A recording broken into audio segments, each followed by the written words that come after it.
Well, hey there, my gorgeous peeps on Instagram. You guys look so good today. It's so good to be here with you as always. And hey there to you, my gorgeous peeps on Facebook.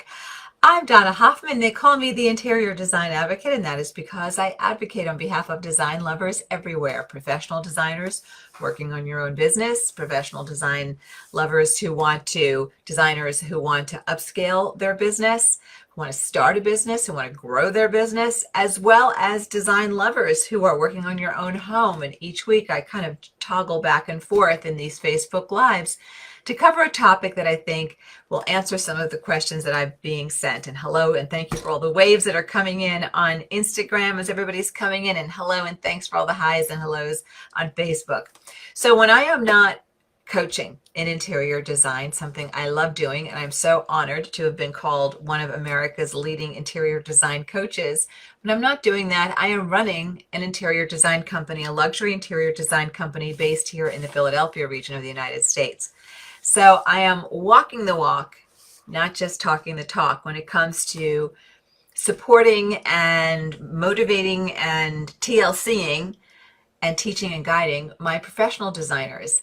I know what it's like in the trenches, and I know what it's like at various stages of your business and your business development. I know how scary it is to start a design business. I know how scary it is to grow and run a design business. So I wanted to talk to you today about how to avoid the overwhelm in the early years of your interior design business. And by early years, I mean anything really less than 5 years is still, you're in that real build. A lot of people will say even in the first 7 years, you're in that building momentum stage. And even for those of you who have been in business longer than that, if you have missed a step, if you're missing something in the foundation of your company, then you are probably way more stressed out than you should be or need to be or want to continue to be. Burnout for designers is big, and there's so much that can be done to avoid it all. So I want to talk to you about that today. And I'm happy to take your questions live about your interior design business. And when I'm done teaching, I'll be happy to take those really on any part of your interior design business. And I already had a couple of you send some questions in as well for today's topic. Okie dokie. So asking for help in the early years of your interior design business can be scary, but it's necessary. It is virtually impossible in any discipline. I don't even mean if you're an interior designer. I don't care if you're an accountant. I don't care if you're a lawyer. I don't care if you're a social worker, a speech therapist, whatever your discipline, whatever your training and specialty is, it is impossible to be excellent at every element of your practice, of your consulting practice, of your design business in this case, right? If you're a great designer, and maybe you're also great with marketing, you may have some other areas that are weaknesses for you, and those areas that drive you bananas because it all has to get done, those are the areas that can really exacerbate your stress in an interior design business. Now, I'll back up to say that I think there's no better time to be an interior designer, no better time to start an interior design business, no better time to up-level and amp up your design business, because COVID, while it has put some difficult pressures on certain industries, it has absolutely been very good to the interior design and home furnishings industry in that consumer demand is way up. So you are well poised if you're just dipping your toe in the water now, or you have a young business and you're looking to streamline and grow. So when it comes to things that you can do to lower the stress and the overwhelm, a couple of things I'd like you to think about. Number one, I would like you to release Superwoman complex. This idea that you need to do it all yourself. You need to be as good at task Z as you are at task J. You need to know what your strengths are and lean into those. And you need to start to identify those areas that you can start to outsource. And I know outsourcing is a scary word for a lot of you, but it shouldn't be. Outsourcing doesn't mean hiring a full-time employee. Outsource means bringing in somebody on a limited basis to take on some of what ails you, some of what is slowing you down. So release this idea that you need to do it all, or else you're a weak sister, or you're lacking something, there's something wrong with you. Not at all. There are clear strengths that you have, and I want you to lean into those. So something I'd like you to do as your homework assignment, I'd like you to make 2 lists. The first list are the things that you think you do really well in your interior design business, that the tasks that you enjoy doing, the tasks that you excel at. Chances are really excellent that the things that you're really good at doing, that you're really comfortable at doing, chances are good that you are now naming some of your strengths. So if you look at the other list I'm going to ask you to make, I want you to make a list of the things that are driving you bananas in your business. What tasks are piling up? What do you walk into your office and think, oh, good grief, I have to do X, Y, or Z right now. Just stick a fork in me now. What are those tasks? Because chances are excellent that those are the things that are your weaknesses, and those are the things that we want to see about getting those off your plate and getting those out the door. So rather than just having you go off into the sunset and do this homework exercise yourself, let me help you out. I'll do a little spoon feeding for you. So probably if you are a designer running your own business or thinking of starting your own business, the bookkeeping side is probably the side that you are not going to love the most. That's invoicing, taking in receivables, right? I'm getting hearts and waves on that. But let me tell you, Buttercup, that's what keeps the lights on, right? Getting the invoicing out and taking the dollars in. And if you're selling furniture, if you're selling product, procurement, another accounting, bookkeeping kind of thing. So put that on the list if that's something you don't enjoy. Another thing that drives, a lot of designers into a churn mode, scheduling. Scheduling with your clients, scheduling with your workrooms and your vendors, client management, as in client follow-up, sending information out to clients, not just booking those meetings, but also getting information out to them. These are things that, believe it or not, and I'll talk to you about it in a sec, that you can start to outsource, and I'll tell you how and when. Now, it's possible that you are good at marketing your business, you just don't have the time for it, or you don't enjoy it as much. That includes social media. Yes, you can start to outsource little bits and pieces of your marketing. I'll talk about what you can outsource and still drive the numbers. Procurement, that is absolutely something that you can start to outsource if you are selling product and you just don't enjoy that piece of the purchase orders, the RFQs, or quotes for requests for pricing, then the purchase orders, then the invoices, then and then all the receivables, and managing all those parts as they're moving. That's a pretty intense process. And then maybe you are at a stage, if you're at a certain point of your trajectory of growth, maybe you're at a point where outsourcing some of your design might make sense to you so that you can leverage yourself. What do I mean by that? It's like splitting yourself into pieces so that you're putting your most important skills and strengths front and center, and finding other people who can do some of what you needs to be done, or some of what you want to be done. So let's back up before I go into what you really can outsource. Here are the things that you can. Probably in the earliest moments in your business, within those first couple of years, bookkeeping is probably the easiest thing for you to outsource. Think about it. Is your time better spent creating your invoices or servicing your clients? Ding, ding, ding, ding. It's B. It's servicing your clients. Is your time better spent taking in your dollars and doing the banking and the bookkeeping, or is your time better spent issuing more design and being able to fulfill on the contract that you've signed, as well as to create billings for yourself for the month by fulfilling on that contract? Itchy nose, I'm itching on the truth. So scheduling, the paperwork, the bookkeeping side, you can absolutely turn to someone like a VA, a virtual assistant, who can do your bookkeeping for you. Or you can hire a local bookkeeper who might want to come into your company maybe twice a month. Well, Donna, how am I going to write checks every week? You're not going to write checks every week. Your bookkeeper is going to tell your vendors, we pay on the 15th and the 30th. Get your invoices into us on time. Or we write our checks once a month. Get your invoices in on time. You do not live to everyone else's sense of urgency and emergency. You set what the course is with your processes, right? So outsourcing your bookkeeping, one of the first things you can absolutely start to do. You can also, when I was young in my business, I absolutely took in a virtual assistant who was handling my scheduling. You guys all know this, but sometimes scheduling with your clients and a builder, your clients and a tile showroom, it can be like herding cats. Well, if you don't use a good scheduling tool, which you can do, you can hire a virtual assistant. If you do hire a VA, you want to make sure you put a parameter on it.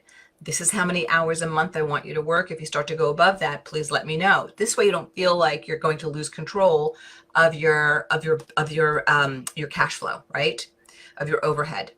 So those are probably some of the easiest and earliest things to begin to outsource. But let me tell you, at that piece of you that's feeling resistant, oh my gosh, I don't want the overhead. Imagine what will happen to your brain power when you have more time and more space and clarity to be able to issue design, to be able to work on space plans or putting together a room, fabric plan, being able to work with a client, taking them into showrooms, taking them to a store, however, whatever your business model is, because you're not concerned with the paper clips.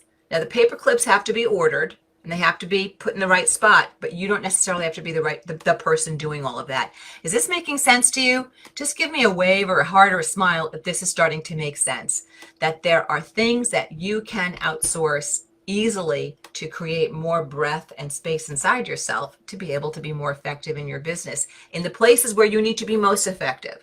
So where do you need to be most effective? Well, you need to be most effective in vetting new clients, new business. You need to be I'm getting hearts on this. You need to get really good at the design side of your business. You should be excellent. We'll talk about how you can even outsource a little bit of your design. Networking, very hard for you to outsource networking, but you can outsource other parts of your marketing, like some of your social media. You can, for example, in my company, I have somebody who's doing all my posting. I'm writing my captions, but she's helping to curate with us, with our library of original fresh content. She's helping to put together the 9 square. I don't have the time for it, and I don't want anybody else on my team to be off the design merry-go-round to do that piece of our social that I think can be outsourced. But again, I'm writing the captions, so it's in my voice. So you can outsource pieces of your marketing. They're sending out holiday cards this year. Why can't you hire a VA to address those and write out the message on the inside? Sending out client gifts. Why can't you hire a VA to send out the anniversary gifts or the welcome gifts or the final project gifts? There are things you have to take your attention out of so that your attention can stay where it needs to. Running your company, servicing your clients, issuing kick-ass design, and networking so you continue to market and close more business, right? Now, I said you could outsource some design. This is a more advanced time in your company, but some of you, depending upon where you are in your business, you can outsource some of your design. How do you do that? Well, let's say you have a 3-room project you're working on. You want to create the spine of it all. And then you can hire a designer on an hourly basis and say, listen, I'd like you to finish up this bedroom. Here are the things I'd like you to look for, please. And then she or he will come in and do a presentation to you, and you will approve it or not approve it. And then it will be presented as part of your total concept. You'll finish it as the lead designer, and you'll be able to move your design along a little faster. Maybe that's a new concept to you, to outsource some of your design. Again, that is a more advanced time in your company. In the first 5 years of your business, you probably will not be doing that unless you're Mozart, and you might be Mozart. Maybe you started your business and things took off so fast, so hot, so soon that you are ready to bring on more design brains, but you're not ready to go into having full-time employees. Everything I'm talking about is about bringing on consultants, bringing on limited scope 1099 workers. Does that make sense? Hopefully it does. All right, so if you've got a question about your interior design company and how to lower your stress in your interior design company, pop it in, and I'm happy to answer it while I'm here live. So let me see what the questions are. So one of the questions that came in earlier today, Donna, what are some good online college programs for interior decor?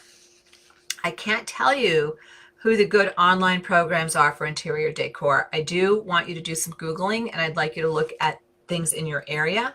I can tell you that we have online courses at the Interior Design Advocate, but I feel that they are really they're really geared more toward DIYers, so they are simplified. They are not enough for somebody who wants to start a business or and to learn the interior design side of the business.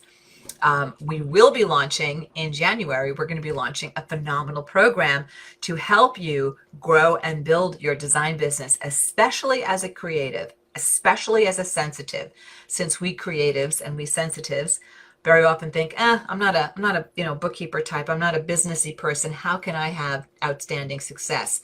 Pshaw, do not say that to yourself. I am living proof that as a creative, as a sensitive, you can have beyond your expectations success and enjoyment in your business by leaning into that creative nature of yours, by leaning into that sensitive nature of yours. That's what we'll be doing in this program, along with the business of marketing, the business of mindset and heart set, and the business of design. So just know that that's coming, and we'll be making some more formal announcements about that later in the year and into January. So Carol Eversole said, Donna, do you use a spreadsheet to keep it all straight? Carol, this is such a great question. Having systems is what makes your life so much easier as a designer, as a business owner. Any task that you do more than once that is repeated is something that needs a system. Anytime you have a mistake or a problem in your business, if you have something that falls through the cracks with a client, you initially say to yourself, okay, where did I have a system breakdown? Where do I need a better system? Where do I need a new system? So yes, we do have tracking programs that we've created that record client milestones. There are programs within there are client management tools specifically designed to use online for this very purpose, where you input different client milestones. By that, do you know what I mean by a client milestone? It means the project has different steps it has to hit along a path. You go to contract, then you have to set up, your e-files and set up your hard files, and then you set up, you know what your process path is. We have a very specific process path in our company. And so we know right up to, inputting the birthdays of our clients and knowing what their favorite nonprofits are and so forth. So if we want to make a donation on their behalf to an organization, we know where to do that, to acknowledge an anniversary or something. So yes, Carol, you want to have a management tool, or if you don't want to invest in a management tool, you create your own. You're going to create your own spreadsheet of what happens from the time I sign a client to the time I close out that project, what needs to happen. Because if you keep it all up here, you will stop sleeping at night. I know, I've lived it. I guarantee every mistake that you're making, every tear you have shed, every stress you have felt, I have made, I have shed, I have felt, and I don't want you to go through that, especially as a creative, especially as a sensitive. I know that coaching that I did in my business was so wonderful for me, but I felt that the coaches I worked with didn't quite get the side that we're creatives, we're sensitives.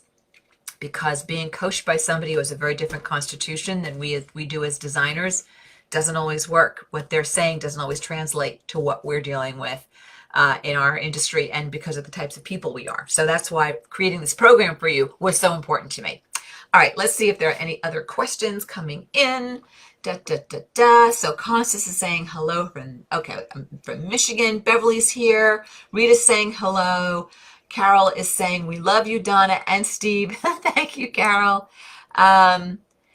Jennifer McCann is saying, yes, outsourcing is wonderful for our construction company. Yeah, you cannot do it all, but here's the thing. You need to outsource in its and bits. You need to be very controlled in what you're outsourcing. Make sure that when you are outsourcing, you have vetted that team member really, really well. And when you do bring on an outsourced team member, be very clear in what the deliverable is. This is what I need done. This is when I expect it to be done or need it to be done. And these are the hours I have budgeted for you. I once made the mistake early in my career. I brought in a designer to do something, and I didn't tell her how many hours I had allotted for her to do something, and she took 10 hours to find a desk for a gentleman's office. I said, whoa, wait a minute. Hold the phone. No way I can bill a client 10 hours for searching for a desk. You've just used a significant amount of time for other parts of that sourcing effort in this gentleman's library. So that problem was mine because I didn't manage her well. I didn't tell her this is what my expectation is. Do you feel you can deliver this job in X number of hours, right? So when you're working with virtual team members, when you're outsourcing, be very clear on what the deliverable is, what the constraints and the parameters are, rather, not constraints. Does that make sense? Hopefully give me some hearts or love if that makes sense to you. Okay, so Tracy is looking forward to our new program launching. Can't wait. And listen, guys, if you are looking forward to the program launching, make sure you are on my mailing list. I have put into the description here on Facebook, I have put in a little blip for you about, or a little, not blip, a little blurb for you on my a phenomenal checklist, the Successful Design Biz checklist. Definitely get that. Link in bio for you guys on Instagram, but you want to get your hands on that so that you will be one of the first to learn. You will be the first to learn about our new program, our business to business program that we are launching. It's a 6-month program. You will have twice monthly contact with me live, once via Zoom in a group and once in a private Facebook group. We're releasing the content in very manageable monthly doses so that you are staying motivated and active. You don't have to stop and take in all the information and then take action. You're going to take in information and get into action that very month, asking me questions that very month. Your business and inside you as a businesswoman in design, you're just going to look really different from month 1 to month 6 by the time we're finished. So it's going to be a great program. I am super excited. I'm putting finishing touches on it right now. Alrighty, so let me see if there are any other questions about your business. If not, we will wrap this early as I put out final call for more questions about today's topic. Let me tell you that next week we're going to be talking about something that will appeal to my design business owners and professional designers, as well as my design lovers. We're talking about selecting exterior materials for the exterior of your home. Where are the problems? Where are the pitfalls? If you missed any portion of this Facebook and Instagram Live, you can always find us on YouTube. Always find us on YouTube at The Interior Design Advocate. If you're not already following, you guys are already following this Instagram for The Interior Design Advocate. But if you guys aren't on Facebook, at decorating.genius, that's at decorating.genius. And if you're not following me at my luxury design company, you're missing the fun. So you might want to follow me there at IDH Designs, and that's where you'll see what we're up to. And we're getting ready to do some really cool installations on some really cool residences in the next upcoming months. So starting this month. So you may want to check that feed out as well. So I think I have all of the questions answered, which is great. So I will scooch out early. Got to get my mop chopped. So I'll get to my appointment on time for a change. So listen, lovelies, it was great being here with you. I love hearing what's on that beautiful mind of yours. I'll see you next Tuesday, 4 p.m. Eastern, when we can dive into a design-driven topic for you. So in the meantime, big hugs, and thanks so much for joining me. Bye, guys. Hi, this is Donna. Thanks so much for watching. And if you like this video, please hit the like button and comment below so I know what you think. And don't forget to subscribe to the Interior Design Advocates channel so you don't miss any of our great content.